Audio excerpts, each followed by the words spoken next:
Hi, and welcome back to Trout TV. I'm Daniel Bergman, and today I thought I would show you my special version of a Jiggy Fly, which is a sort of experiment that I tried out to begin with on sea-run browns, but later on I've also used it quite successfully on perch. There's some differences between this one and a regular Jiggy Fly. Usually I have like a big cone head and you fill it with lead and stuff on the traditional Jiggy. And I've also added some feathers and some marabou just to make it more lively. And I'm also using these easy ball eyes, which are quite heavy. Okay, so let's get going. First of all, I'm using these new partridge hooks, the Attitude Streamer. I prefer to use the size 1 for this particular pattern. But I also want to have like a bend on this one, just to get it to ride with hook point up and sink with hook point up as well. So what I do then is that I place it in the vise where I want the bend to be and carefully give it a bend. What I can tell you is that not all hooks will allow you to do this. Some of them will break, but that has never happened to me on these ones. They're very strong even though you give it a little tweak. Okay, so let's get started with the tying business. And now all my tying will be just on this little part here from the hook eye and back to the bend. So I want this part to be sort of level, just to make it easy to twist and turn the hook in the vise. I use this gel spun thread, power thread from Textream, 100 denier. And first of all I put like a base of thread. Then these easy ball eyes, quite big. You can vary the size on these depending on how much you want the fly to sink, or how fast you want the fly to sink. And this is quite crucial to get these guys stuck where you want them, because if they start moving around when you're casting them, it will eventually destroy the whole fly. So what I do is I do this crisscross wrapping, and some wraps just underneath the ice and pull it hard, so you force the laps of thread to go together. When you feel it's sort of stuck there, you do some more laps, and then we glue it. Super glue is the key to most durable flies. Put some on the underside and some on the top. And the main part of the wing and the body of the fly, I use bucktail. This is flow white, and on these flies I want to use the material from quite far down on the tail, if you say it like that. This is the part furthest down, because these hairs, they don't contain as much air as the ones further up on the tail. I cut a small bunch off. I take more than I want, just to be able to take away the materials that I don't want. And I want the fly to be quite sparse, just to keep the buoyancy of the fly down. I want it to sink fast, especially when you're fishing perch. So that's the length that I want, maybe like 5 centimeters or something on the first one here. Cut it off a little bit. And then I tie it down smack on top of the hook. When I pull the thread now, you can see that they don't actually rise like when you're using the more hollow bucktail. And then I take a fluo green color. Same procedure here. Take the hair from quite far up on the tail. Cut it off. Take away what you don't want.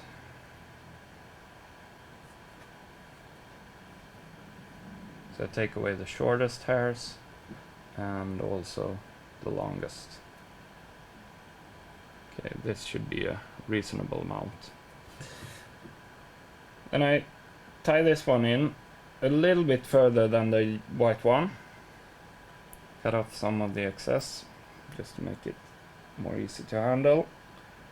Put it on straight on top of the white one.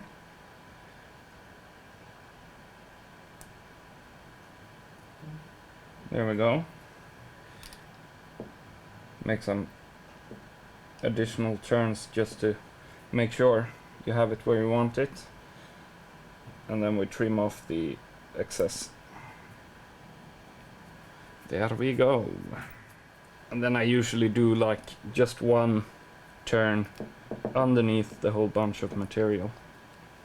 Okay, now I need some Flashable. I want to have this pearl dyed olive, which is a really nice color.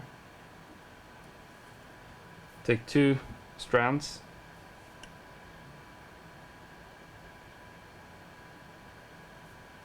And just throw it into the previous thread wrap and secure it down so you have 2 strands on each side.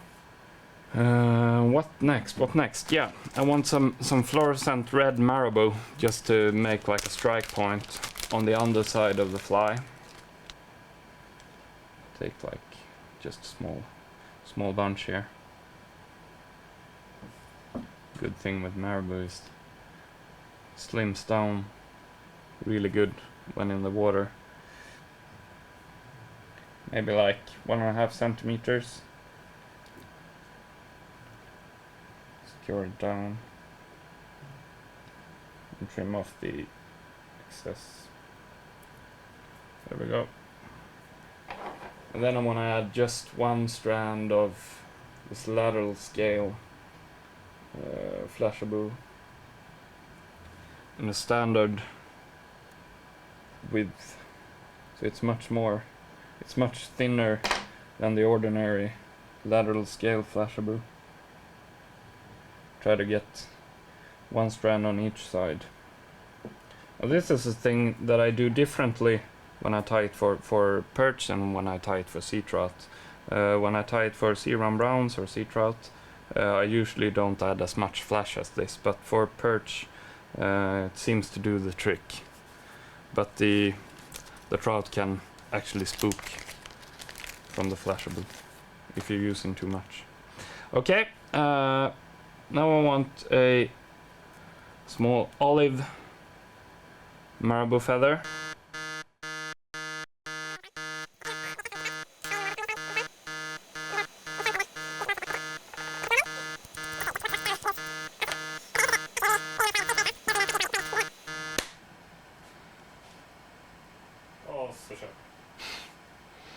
So I'm Mr. Daniel Bergman's stand-in here because this was the result of the fly that you've been watching. The only problem with this fly is that he forgot the most important parts to it. The 2 grizzly hackles that's supposed to be the back here. He called me in the car on the way home from the studio and said, I think I forgot something. So I'm all dressed up like Daniel here. I have the same shirt, similar hat, nice beard. And see if we can finalize this for him now. I just tied it exactly the same way that he did. We have the marabou as a cheek. We have the 2 bucktail here as a nice spread with some nice Flashable in it.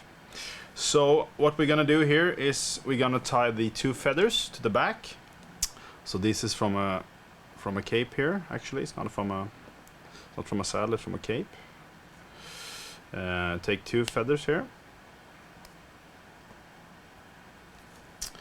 And we strip them off with the material that's not supposed to be here. It's a little bit easier to tie them in. We don't have all the fuss down there.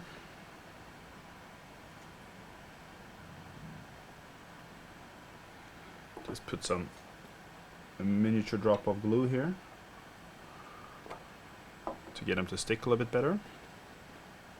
And then we tie them here as a nice back to the fly. So we take one on this side, and then we take the other one on the other side, of course.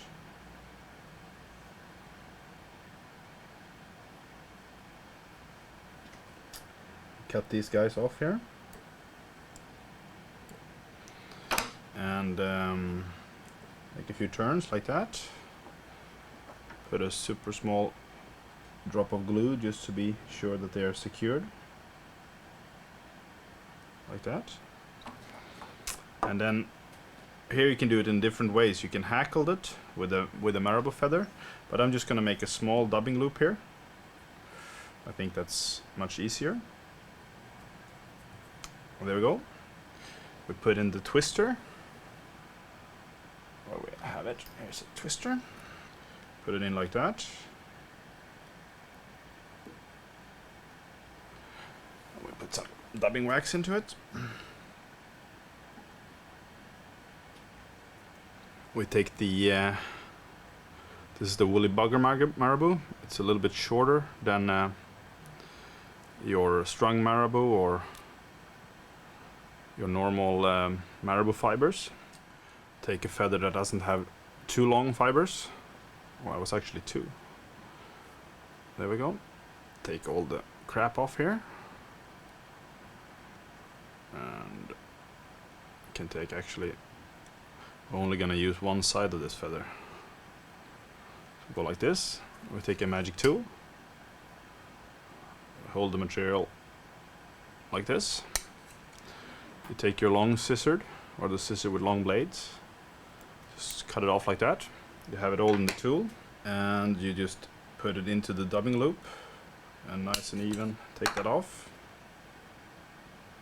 You can spread it around here a little bit. Actually, I don't want to have this fibers super long, so I'm just gonna cut them off a little bit here.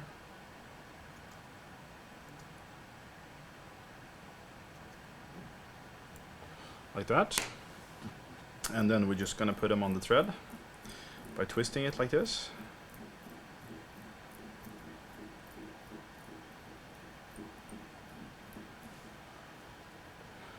There we go. And then we're just gonna hackle this here in front of the eyes, so it makes like a nice marabou hackle to it.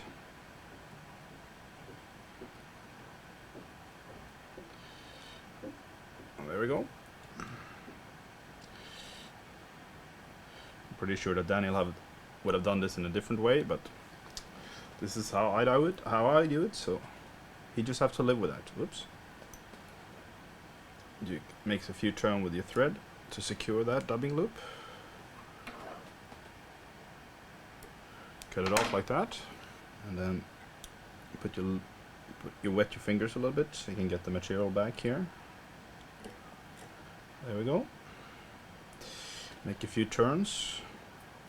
Put some glue on the thread. There we go. And then just make a few turns like that, so you make a nice little head. And you can just cut off the thread. And there we go. We have Daniel's upside down swimming, really heavy perch / sea trout / cool streamer. All done. This is what he intentionally thought it would look like. Good job, Dan. If you put a comment in the thread here about Daniel's fly tying or whatever, you can have the chance to win these 3 guys here. Good luck!